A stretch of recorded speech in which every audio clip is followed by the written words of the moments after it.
ඉන්දිය සිනමාවේ සුපිරි නළු ශාරුක් ඛාන් අගෝස්තු 2 වන දින මෙරටට ප්‍රමිනීමට නියමිත බව වාර්තා වනවා. කොළඹදී විවෘත කිරීමට නියමිත City of Dreams කැසිනෝ ශාලාව සහ එහි අවසාන අදියර විවෘත කිරීමේ උත්සවයට සහභාගී වීම ඔහුගේ මෙම විශේෂ සංචාරයේ අරමුණ වන බව තවදුරටත් සඳහන්. ජොන් කීල්ස් හෝල්ඩින්ග්ස් JKH සහ ලෝක ප්‍රකට මෙල්කෝ රිසෝර්ට්ස් ඇන්ඩ් එන්ටර්ටේන්මන්ට් සමාගම එක්ව සිදු කළ මෙම දැවැන්ත ව්‍යාපෘතිය දකුණු ආසියාවේ විශාලතම ඒකාබද්ධ සංචාරක නිකේතනයක නිමවුමක් ලෙස සැලකෙනවා. පෞද්ගලික අංශයේ දැවැන්ත ආයෝජනයක් වන මෙය ශ්‍රී ලංකාවේ මෙතෙක් සංචාරක සහ විනෝදාස්වාද කර්මාන්තයේ සිදු වූ විශාලතම සංවර්ධන ව්‍යාපෘතිය ලෙසද හැඳින්වෙනවා. සිනමන් ලයිෆ් හෝටලය දැනටමත් විවෘත කර ඇති අතර කැසිනෝ ශාලාව සහ නුවා හෝටලය ඇතුළු අවසානාදියර අගෝස්තු 2 වන දින විවෘත කිරීමට නියමිතයි. මේ හුදු සූදු අංගණයකට එහා ගිය ඒකාබද්ධ නිවාඩු නිකේතනයක් වෙන අතර සුඛෝපභෝගී හෝටල්, විවිධ ආහාර පාන අධ්‍යක්ීම්, ඉහළ පෙරේ වෙළඳසැල් සහ නවීන සම්මන්ත්‍රණ පහසුකම් මෙයට ඇතුළත් වේ.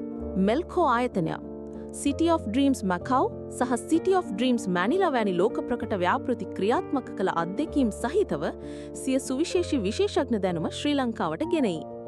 මෙම හවුල්කාරීත්වය මගින් මෙරට සංචාරක කර්මාන්තය නව මාවතකට යොමු කිරීමටත් දේශීය හා විදේශීය සංචාරකින් සඳහා අසමසම විනෝදාස්වාදයක් සැපයීමටත් අපේක්ෂා කෙරෙයි. City of Dreams කොළඹ යනු මෙරටට ලැබෙන විශාල විදේශ ඍජු ආයෝජනයක් වන අතර එය ඉදිකිරීම අංශයේ සිට ආගන්තුක සත්කාරය දක්වා විවිධ ක්ෂේත්‍ර ඔස්සේ රැකියා අවස්ථා දහස් ගණනක් නිර්මාණය කරනු ඇත.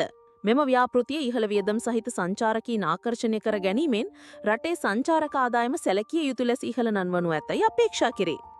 ආසියාවේ ප්‍රමුඛ සුඛෝපභෝගී සංචාරක ගමනාන්තයක් ලෙස ශ්‍රී ලංකාවේ පිහිටීම තහවුරු කිරීමට මෙම දැවැන්ත ව්‍යාපෘතියට හැකියාව ඇත. මෙය මෙරටේ ආර්ථික වර්ධනයට මෙන්ම ජාත්‍යන්තර කීර්තියටත් සැලකිය යුතු දායකත්වයක් සපයන්නු ඇති බවට අපේක්ෂා කෙරේ. City of Dreams කොළඹ ව්‍යාපෘතිය ශ්‍රී ලංකාවේ අනාගතය පිළිබඳ විශ්වාසයේ සංකේතයක් ලෙස සැලකිය හැකිය. මෙහිදී මේ විවෘත කිරීමට පැමිණෙන ශාරුක් ඛාන්ගේ පැමිණීමද සුවිශේෂ වේ. මීට පෙර ශාරුක් ඛාන්ගේ ශ්‍රී ලංකා ආගමනයක් සිදුවන්නේ 2004 වසරේදීය. 2004 වසරේදී දෙසැම්බර් මාසේ 11 වෙනිදා ශාරුක් ඛාන් සහභාගී වූ මෙරට Temptation 2004 නමින් සංවිධානය කළ ප්‍රසංගයකට බෝම්බ ප්‍රහාරයක් ද එල්ල වුණා.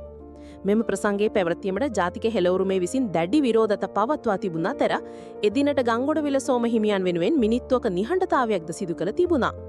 පොලිසිය මාර්ග බාධකත් සමග විරෝධතා පාලනයට කඳුළු ගෑස් සහ ජල ප්‍රහාරات එල්ල වුණා.